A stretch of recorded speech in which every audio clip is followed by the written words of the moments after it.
आफ्नै जङ्गलको बाटोमा टुई टुई हिँड्दै हिँड्दै वनभोज खान लाग्यो साथीहरू। ठुलो मम्मीलाई पनि बाटोमा भेट्यो, दाउरा लिएर आउँदै हुनुहुँदो रहेछ। ल चट्ट अब दाउरा हाम्रो कलेक्सनको काम सुरु भयो। चुलो सुलो खन्ने काम पनि भइरहेको छ आफ्नै अर्ग्यानिक पारामा। आगो पनि दन्दन बालिसक्नुभयो हाम्रो गोकर्ण दाजुले मस्त लाएर। अब यता हाम्रो अङ्कलले चाहिँ टक्क पापड तार्दै हुनुहुन्छ, ओल्ट्याइ पल्ट्याइ गरेर मजाले। देश र विदेशमा रहनुभएका जति पनि दाजुभाइहरूले हेरिराख्नु भएको छ, ल चट्टसँगले अब यो मासुलाई पनि लाइक गरिदिनु होला। टक्क यो चाहिँ लोकल भालेको मासु ट्याक्कसँगले अब यसलाई मजाले चलाउने, ओल्ट्याउने पल्ट्याउने ट्याक्क लाएर मर मसला ग्राम ग्रुम एकैचोटि हालेर मजाले।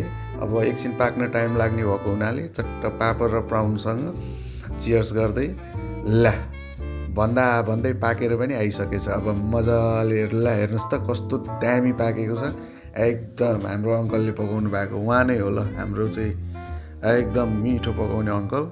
ल सबैजना चट्ट अब बिस्तारै भाग लगाउँदै हुनुहुन्छ हाम्रो दाजुले टक्कसँगले अर्ग्यानिक पारामा। यसरी खानुको मजै भिन्दै हुन्छ। अब जाडो मौसम होइन, चारैतिर जाडो भइराखेको हुन्छ। चट्ट सबैजनाले मिलेर चट्ट आएर यसरी आफ्नै अर्ग्यानिक जङ्गलमा बसेर चट्टसँगले जडीबुटीहरूको अक्सिजन लिँदै टक्कसँगले मजाले बसेर अर्ग्यानिक मालसँग ओहो बहुतै राम्रो भइहाल्छ। ल चट्ट अब दाइले भाग लाउँदै हुनुहुन्छ।